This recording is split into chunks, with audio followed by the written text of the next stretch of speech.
Grace Handmade for Desperation from 2 Samuel chapter 15, 13 through 37. So, we're probably not going to get all the way through that part tonight. We'll probably get maybe to verse 30. It's not all the way to 37, but that's the plan, at least. So I want to say, just start us off with a question. As we know, I think that personal gifts are really sweet, right? You enjoy getting personalized gifts, not even just something that someone bought for you, but that they made specifically for you. What's sweeter about personalized gifts that someone made for you? They took the time, yeah. The thought. It's very loving, yeah. It's one of a kind, yeah. And who was the person thinking of when they did all that? You. What might be some of the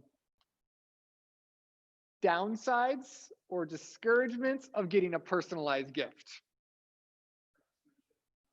Craftsmanship might not be so great, right? Yeah. So, yeah. It's like, oh, thank you. That's so nice. Right?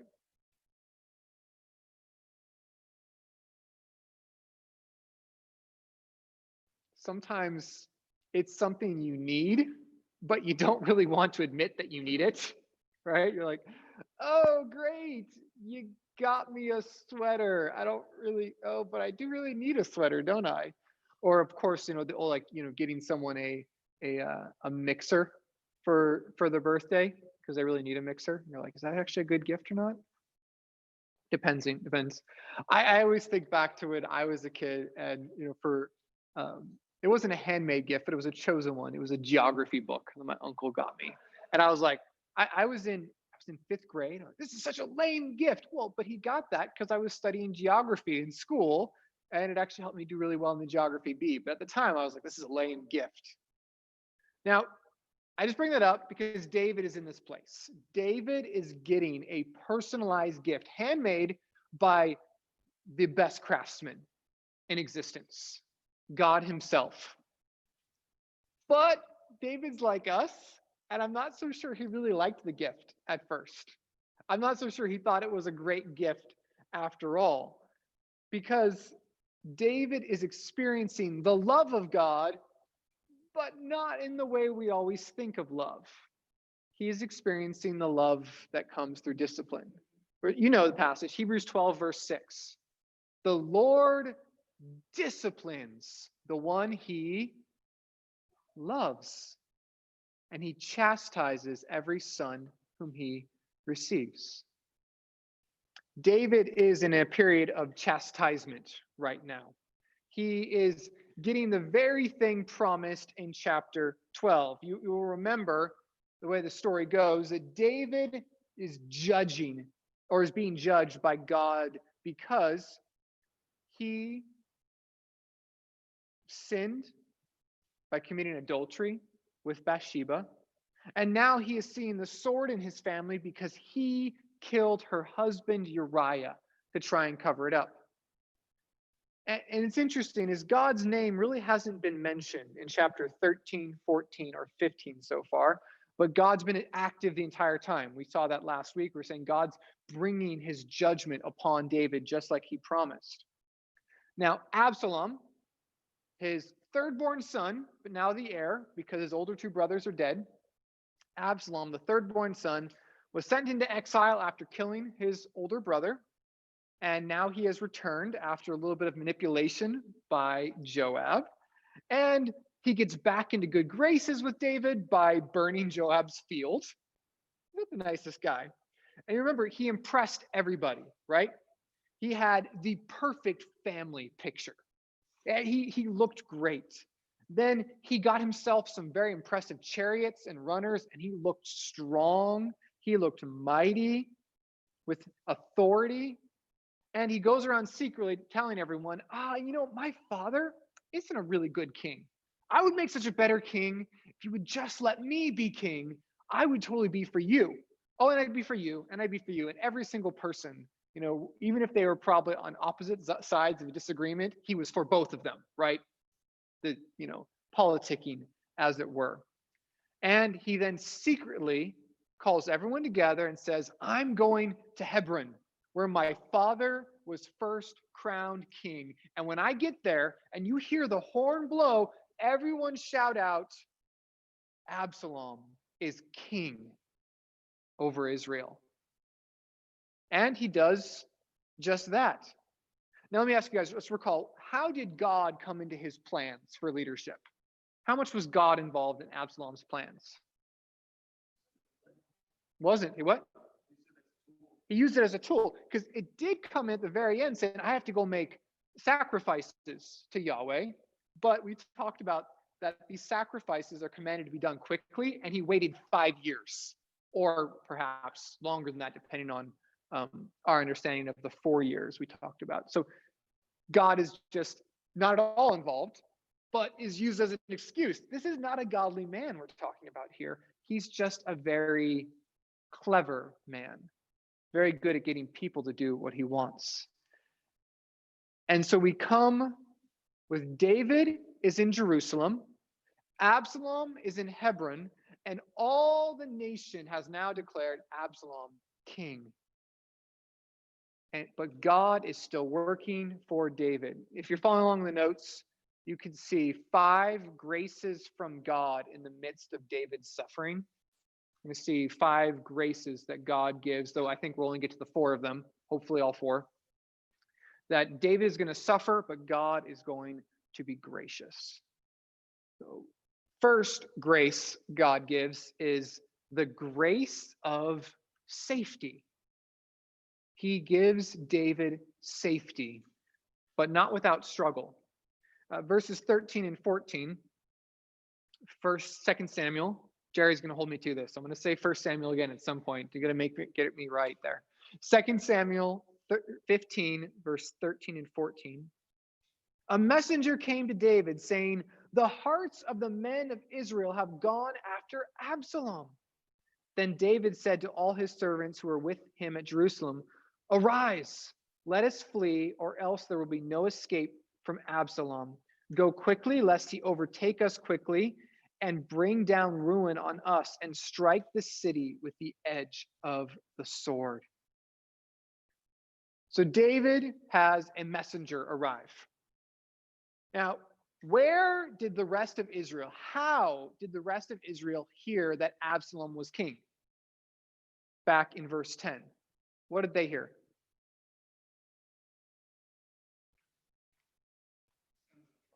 Yeah.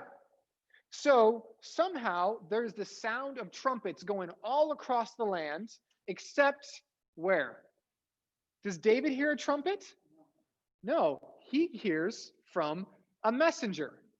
Now, this is a Persian messenger, so Israelites probably didn't have horses. Maybe someone did. It was probably most likely a runner, comes in on foot and says, all the nation is making Absalom king instead of you, David. Absalom probably didn't want David to know that he had just staged a coup. And, he kept all the conspirators out of Jerusalem because maybe some news would split until he got his army together. And so we know right now this news makes it to David, and Absalom is on his way. Verse 37, the end of the chapter, just as everything finishes, Absalom was entering Jerusalem. So this is a matter of hours here.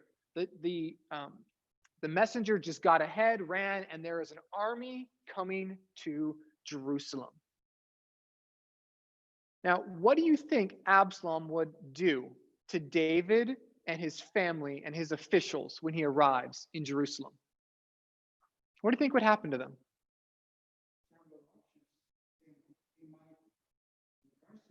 Mm-hmm.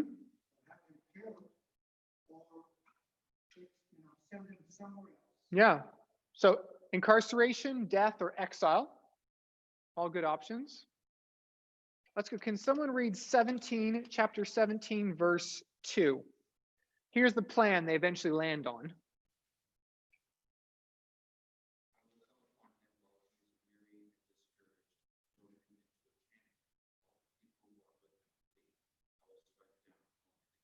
Hmm. So what is the recommendation that Absalom gets? To kill who? The king, and only the king. But his brothers are threats on the throne as well. If he killed one, it could be others. So, there's a good fear here. If Absalom comes to Jerusalem, they could all die, right? And so David hears the message. All 12 tribes are for Absalom. Men of Israel, that phrase there, probably refers to the nation's soldiers, their armed forces. For example, you can just jot this down if you want to go back and look at it. But 1 Samuel 7, verse 11, under Saul, talks about how the men of Israel went out from Mizpah and pursued the Philistines. So it's not to say every man, but the fighting men, because people of a certain age were called to fight. And what does the messenger here say has gone after Absalom? The what? The men of Israel, and specifically, what about the men of Israel?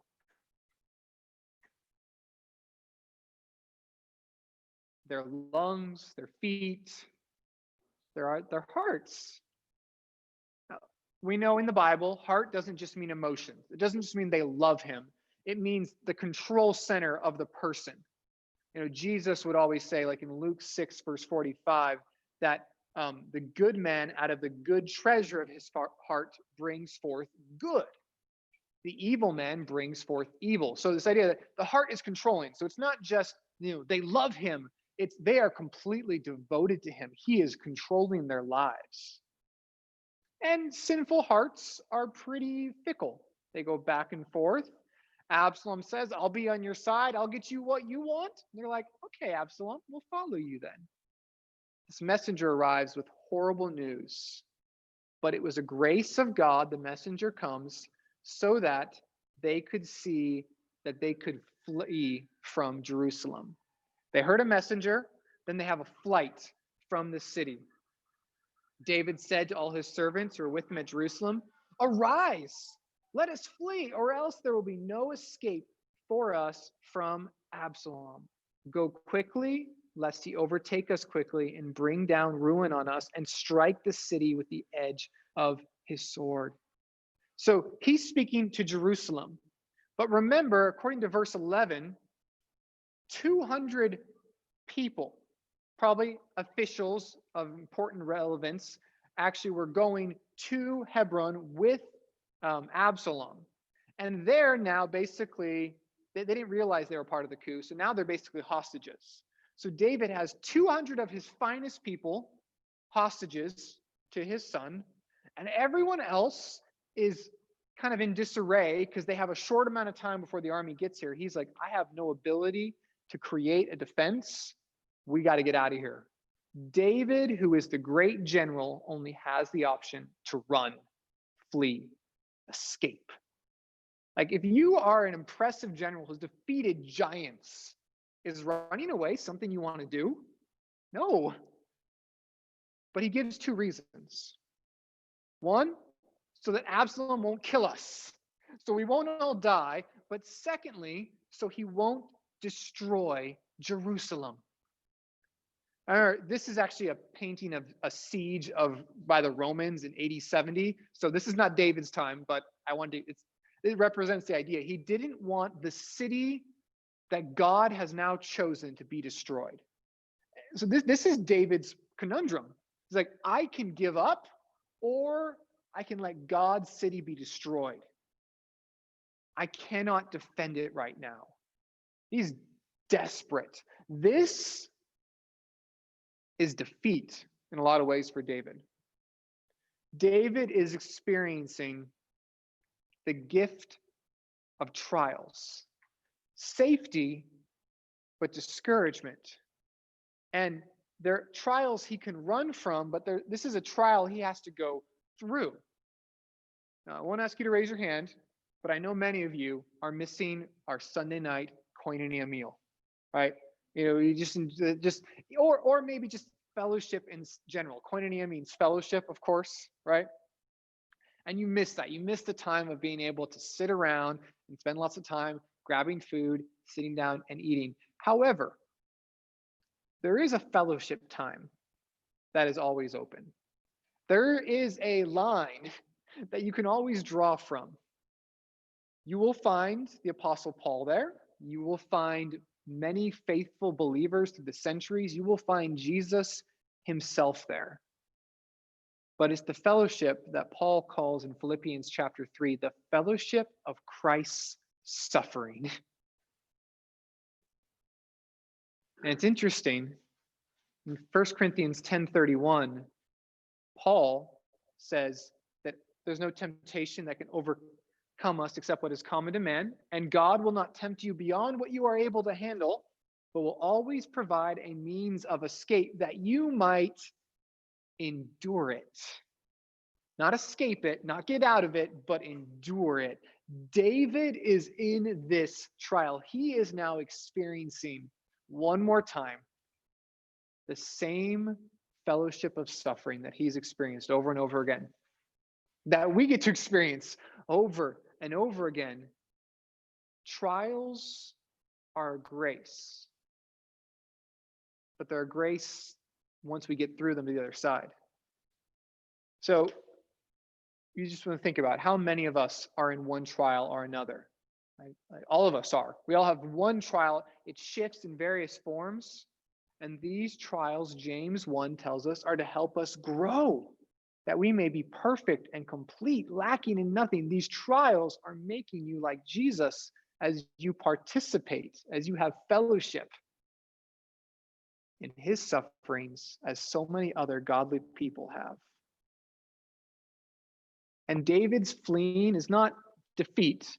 It's just one more step in his suffering that God is bringing him along the way. As we'll see, he's bringing him further into desperation so that he might return to God.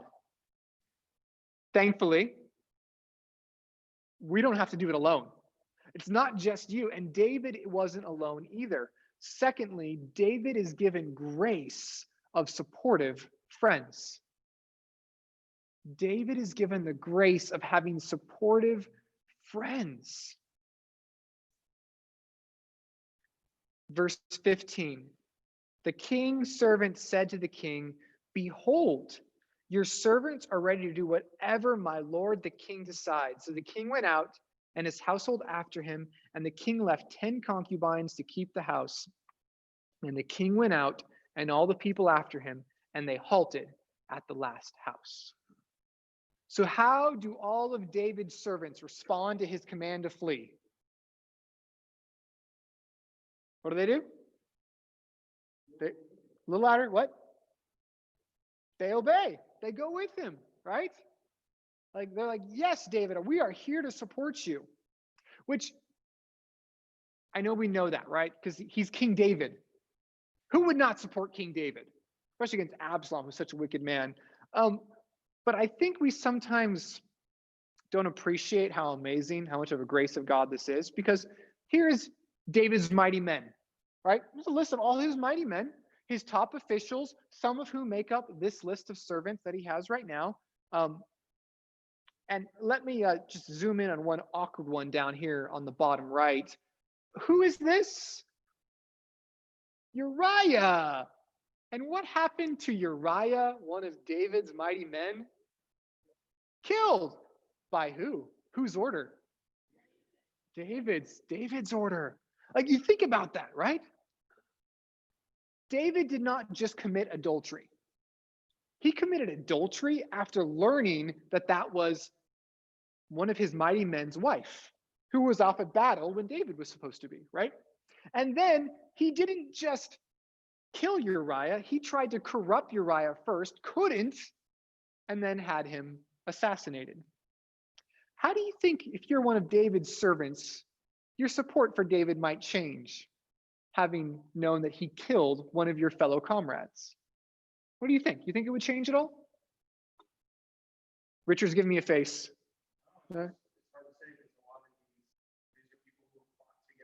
Yeah.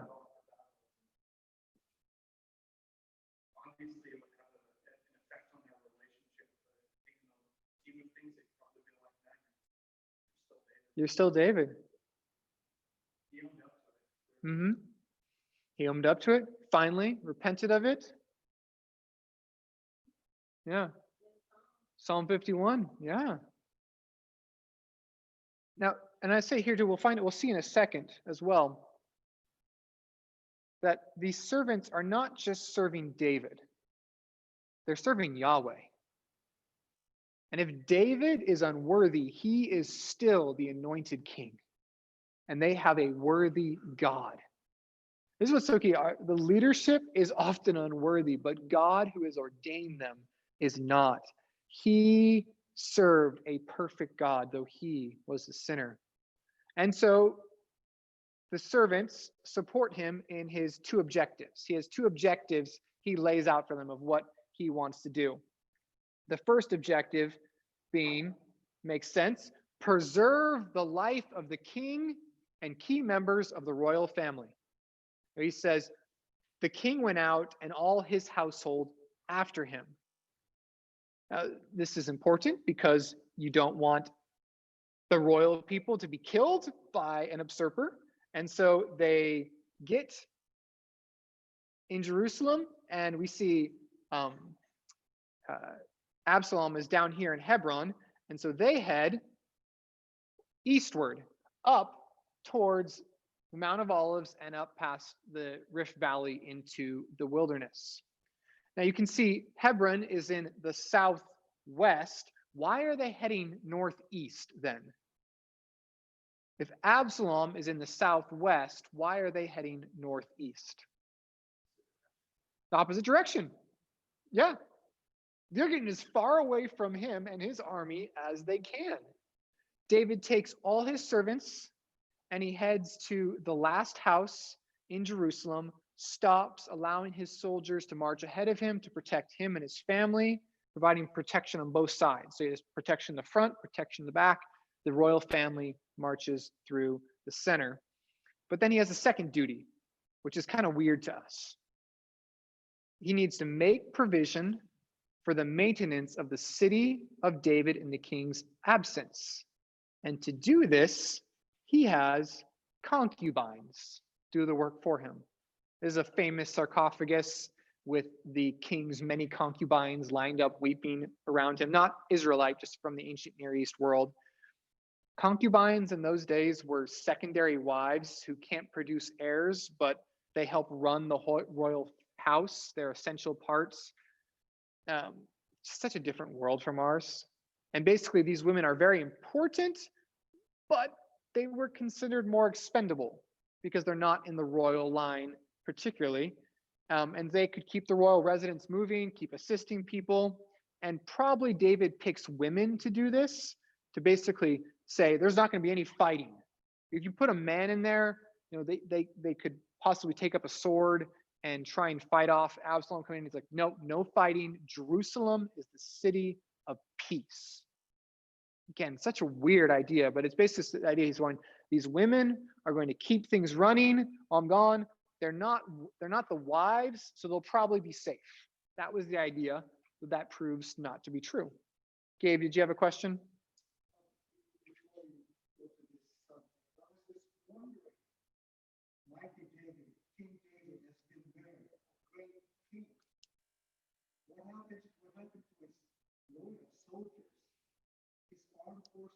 Mm-hmm. He did. We'll come back to that. So hold on to that thought. We'll come back. So David gets all his people up in a hurry. They stop. The people go out of the city, verse 17, and they stop at a house, kind of like these ruins of an ancient house in Jerusalem, the last edge of the city, and they regather. They're thinking, just picture it in your mind, David stopping there, and he's seeing everybody march by until he sees his soldiers, a lot of soldiers. David gets to see some of his supporters. Verse 18 through 23. And all his servants passed by him, and all the Kerethites, and all the Pelethites, and 600 Gittites who had followed him from Gath passed on before the king. Then the king said to Ittai, the Gittite, why do you also go with us? Go back and stay with the king. You are a foreigner and also an exile from your home. You came only yesterday, and I shall today make you a wanderer with us, since I go, I know not where. Go back and take your brothers with you, and may the Lord show steadfast love and faithfulness to you. But Ittai answered the king, as the Lord lives, and as my lord the king lives, whether my lord the king shall be, whether for death or for life, there also will your servant be. And David said to Ittai, go then, pass on. So Ittai the Gittite passed on with all his men and all the little ones who were with him. And the king wept aloud, and all the people passed by. And the king crossed the brook Kidron, and all the people passed on toward the wilderness. So David gets to see a bunch of his supporters going by who are actually military men, to answer your question. These are all military people. We see first, there we go, the Kerethites.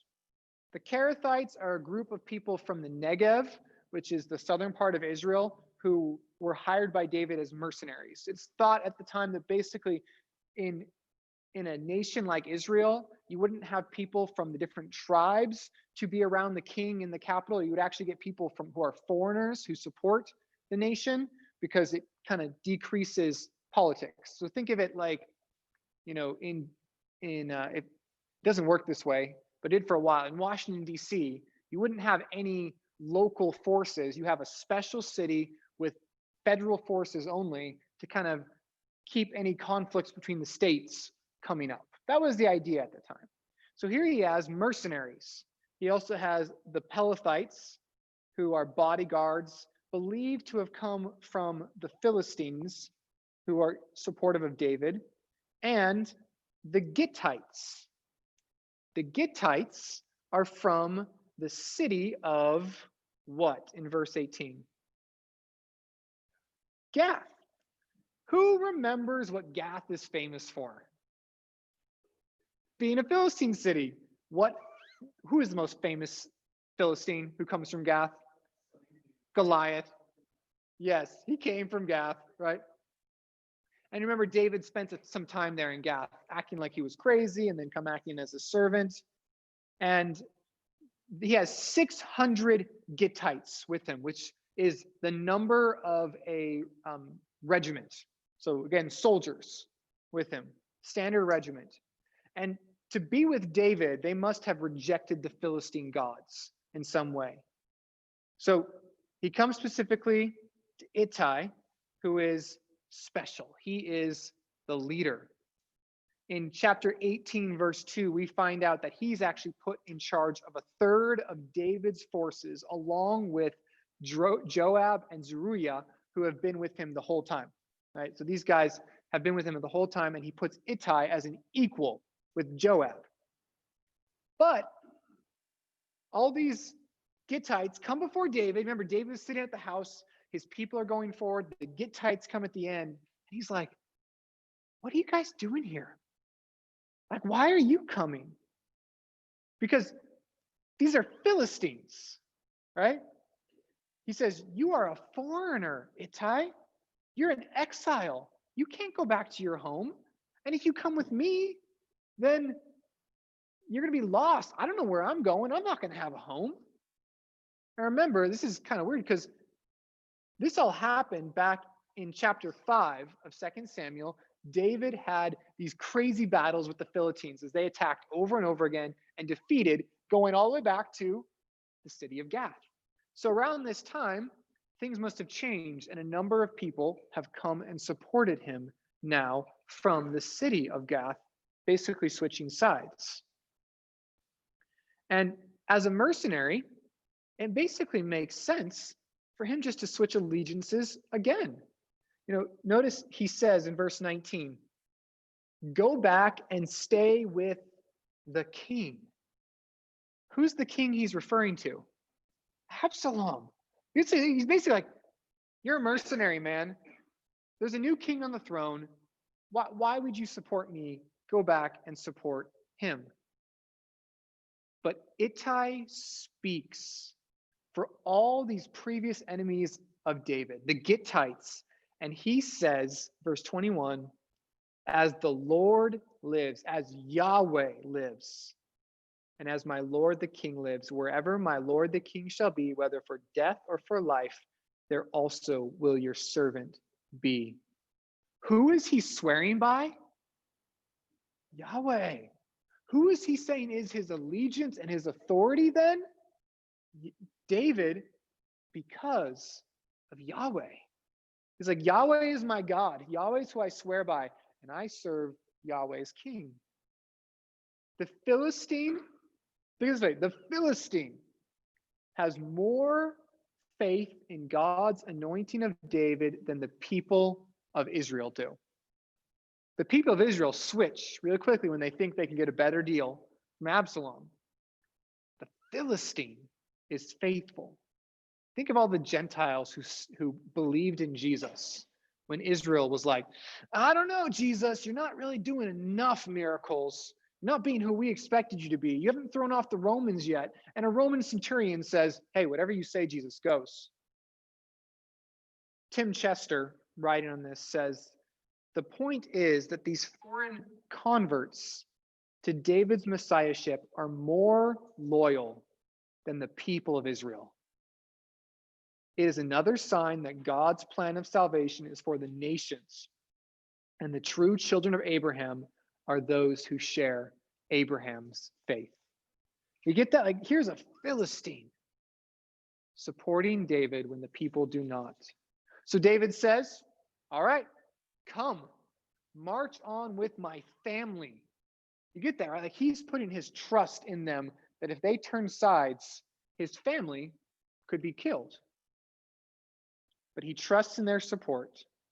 And with them, he walks out of the Kidron Valley crying with the people.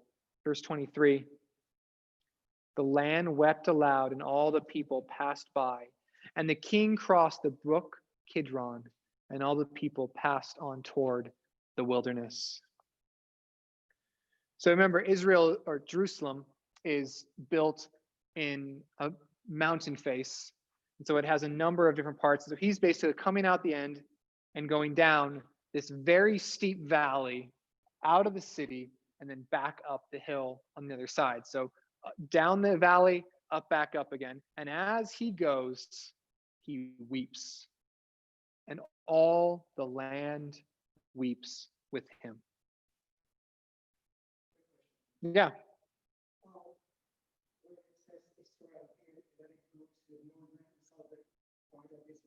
It's all the people. Yep, all the people are supporting Absalom right now, or at least the leaders of various tribes, including the leaders of Judah, are supporting Absalom's claim for the throne.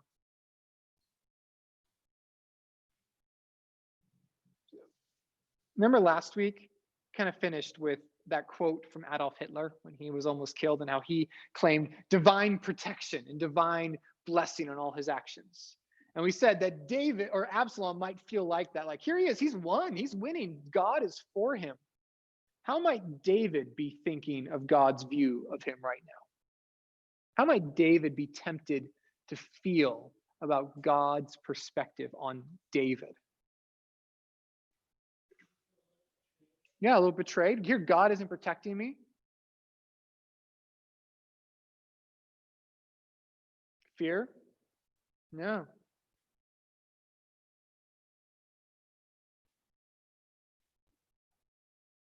There could be a temptation to be like, man, God's making me suffer again. God's angry with me. God is punishing me for my sins because I haven't done enough, because I was bad. But that's not true. Sin has a way of destroying our perspective so that we can't see grace. It's like the smoke in the air, right? You can just go back a few days ago where the smoke, it was such a weird thing, wasn't it? Where the smoke wasn't black. It made the sky orange. That was just weird, right? And that's what sin and suffering can do. It makes God not absent and dark. It makes him look angry and bad. He is trying to hurt us. However, Scripture and sometimes godly friends have a way of breaking through to discouragement, of creating blue sky and lighting up the path so that we can see that this is actually God's grace. These servants supporting David, these Philistines supporting David, are reminding him God is still for David. Now, David's not the only person who walked down the Kidron Valley and cried when he got to the Mount of Olives, is he? Who else cried on the Mount of Olives hundreds of years later? Jesus. John 18, verse 1. Jesus went out with his disciples across the brook Kidron, where there was a garden, which he and his disciples entered. And in that garden, he wept. David becomes an exile because of his own sins. This is all his fault. If he had restrained himself with Bathsheba, this wouldn't have happened. If he had responded in grace and justice to his sons, this wouldn't have happened. But Jesus would be exiled, not because of his own sins. He would be put on the cross because of our sins, right? This son of David would also leave the same path, but to bear even his ancestors' sins. This is the beauty of reminding each other of the gospel, that because of Jesus, no matter what suffering you are enduring, no matter what even discipline for your own sin, you are not experiencing God's frown. You're not experiencing the redness of God's rage. You are experiencing a loving Father who is growing and correcting you. Even discipline is just a growth of God's grace. And David gets to see and be reminded of this, and we see his faith come alive again as he is given the support of the priests.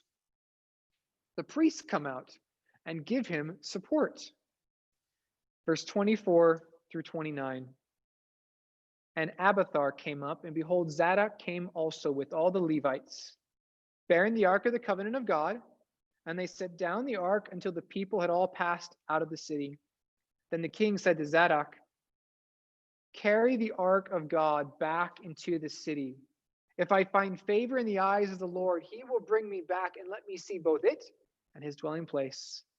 But if he says, I have no pleasure in you, behold, here I am. Let him do to me what seems good to me.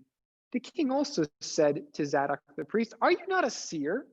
Go back to the city in peace with your two sons, Ahimaaz, your son, and Jonathan, the son of Abiathar. And I will wait at the fords of the wilderness until word comes from you to inform me. So Zadok and Abiathar carried the ark of God back to Jerusalem, and they remained there.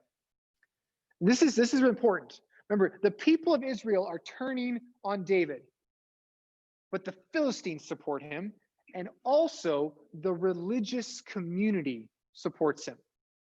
The priests, the leaders. So we have Abiathar, the high priest, who is the one who escaped the city of Nob when Saul came in and wiped out all the priests that lived there. Right? And he started helping David and became one of his chief spiritual leaders. And then we have Zadok, who is another guy. Let's put this up. There we go. Zadok, who is the descendant of a different son of Aaron. And both of them are basically co-high priests at the time. We'll come back to this later when some division comes up. But basically, you have Zadok is serving at the temple in Gibeon, where the tabernacle was sitting. And it had been there for a long time. And then Abiathar was the one who brought the Ark of the Covenant to Jerusalem.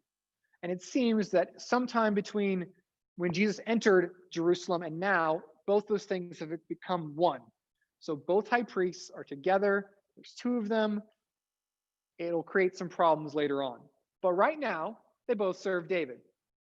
And with them are all the Levites, or at least all the Levites who are in Jerusalem and nearby. Now, why does it matter that the Levites support David? What is the job of the Levites? They're like the priests, yep. They're the special tribe of Israel that's supposed to go between people and God. And again, where has God been mentioned in Absalom's coup? Is Absalom relying upon God for his coup? Not at all. So again, just put this into your mind here. Psalm 51, which is David's public admission of sin, has become probably already standard in the Israelite canon. Everyone knows David committed adultery with Bathsheba. The religious people, the priests, the Levites know. And so have they rejected him because of his sin? No, they haven't. So you can maybe argue, oh, but see, the military guys, they don't really care about righteousness. They're just there to fight, and David's a good warrior, so they'll support him. But the religious people care about righteousness, and they haven't rejected David because David repented. So key. David was on the right side of Yahweh, and they knew he should be on the throne. And so with them, they bring the Ark of the Covenant, the very symbol of God's presence among his people. And think about it. So if David marches into battle with the Ark of the Covenant at his side, how might the rest of Israel feel about attacking the army that possesses the Ark? No, why not?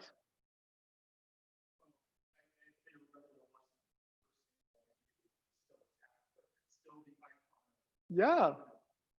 So it seems like this is like a great military device. And also, it could demonstrate that David is supposed to be king because he has God's blessing, because he has God with him.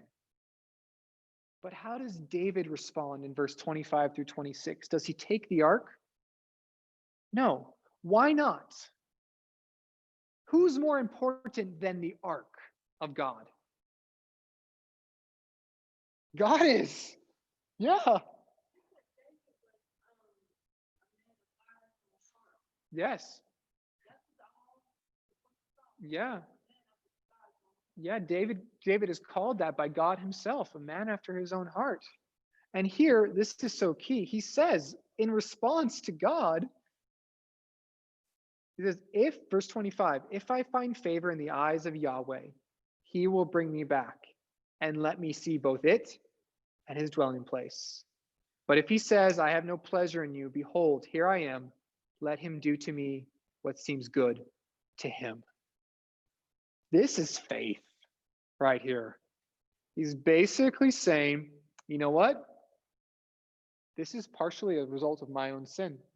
If God has chosen to reject me, then so be it. God knows what is best. I don't know. Maybe the Lord's disciplining me, and maybe my throne needs to be done with. So do not take the ark. Because he remembers, I think, from 1 Samuel 4, where the people of Israel were disobedient. They were being judged, and they're like, let's get our God in a box. Let's force God to fight for us. And how well did that turn out?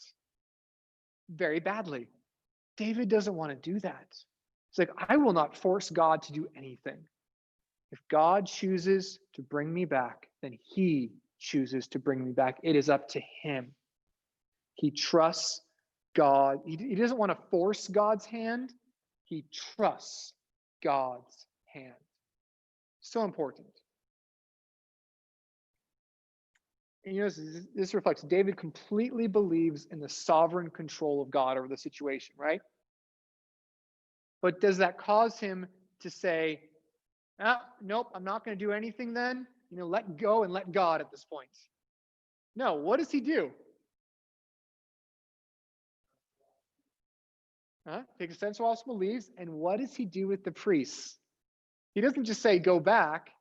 He says, go back and be what?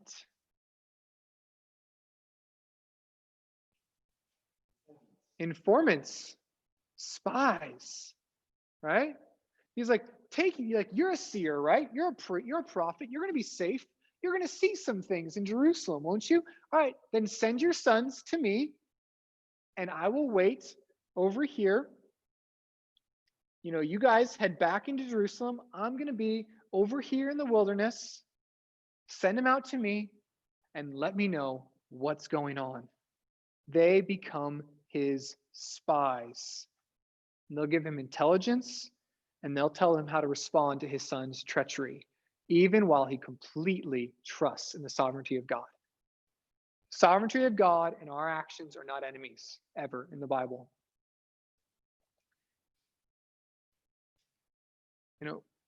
I'll just say this about two things about these priests. One, we got to be these kind of friends.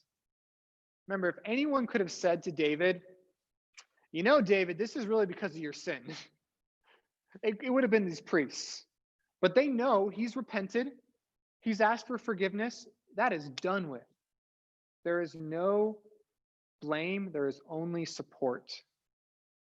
But it's also really good to encourage you when there's time of doubting in your life, when you're suffering, it's good to talk to a spiritual mentor, a pastor, an elder, and say, hey, what does God say about this? Because maybe I need some reminding right now. Now, we only got a couple minutes left, so I'm going to try and do just an overview of the fourth grace really quickly, because this is so important. David is given the grace of prayer. Before David prays, he actually has to get into an even darker position. David starts off weeping as he goes in verse 30. David went up the ascent of the Mount of Olives, weeping as he went, barefoot and with his head covered.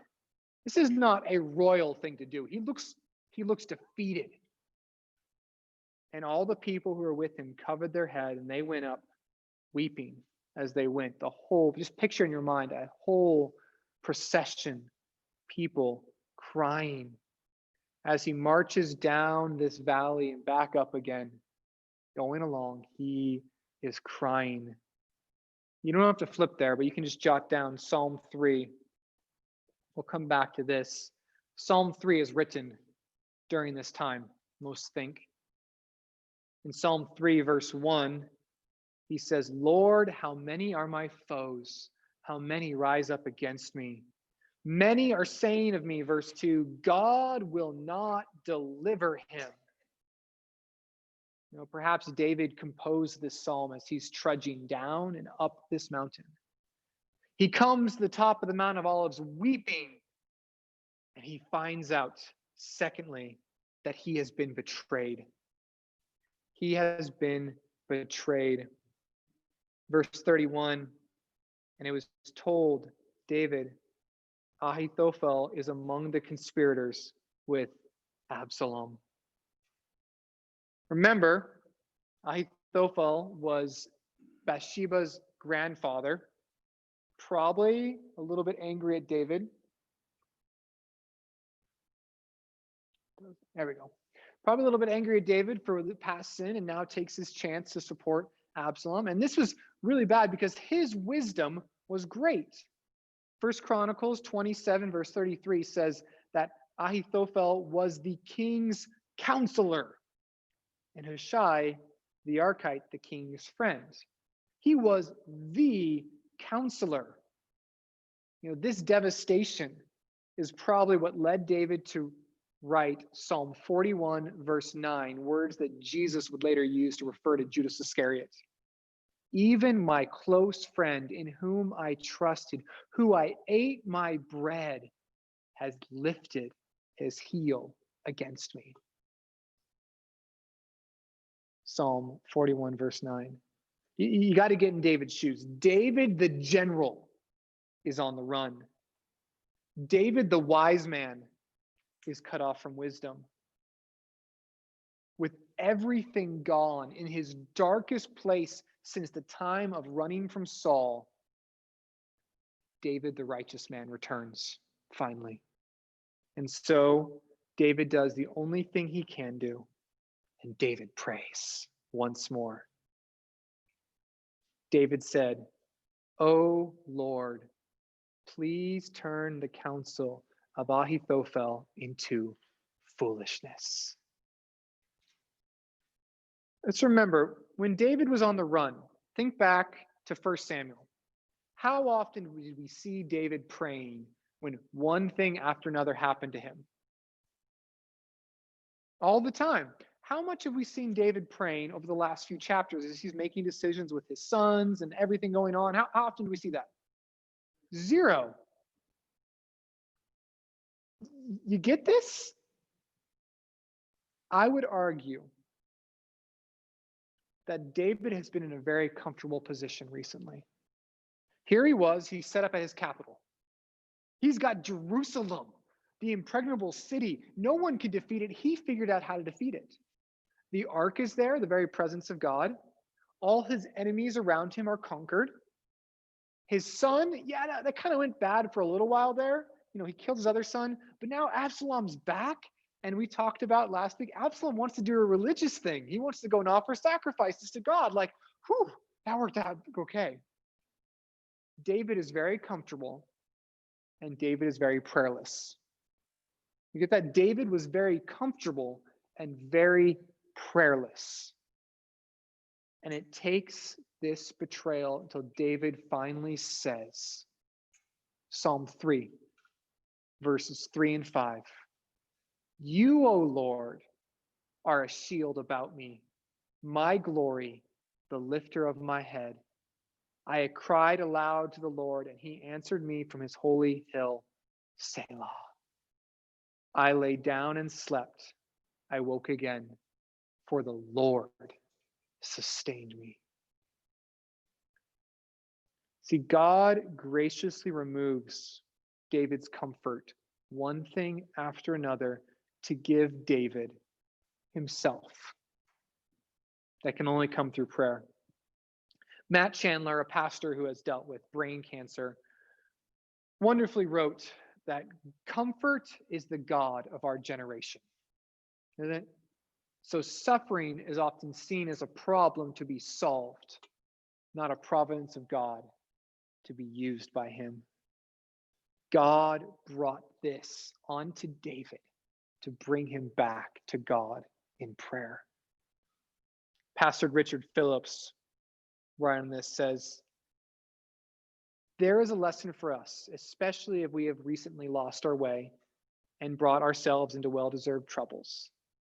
Like David, we should remember the grace of God for sinners, recommit ourselves into his merciful hands, respond to God's grace by trusting and obeying his word, placing a special priority on worship and prayer, and look forward to the deliverance that God will provide to the glory of his grace. We'll see how that prayer is answered and what God takes him through next week. But again, notice the progression. David is given the grace that he can flee, but the trial remains. He's given the grace of support from friends. He's given the grace of the support of the religious community. And then he is taken into even more darkness until he finally gives the grace of going to God in prayer. And that is what allows him to sleep when he shouldn't be able to close his eyes for fear of his life. But we'll come back to that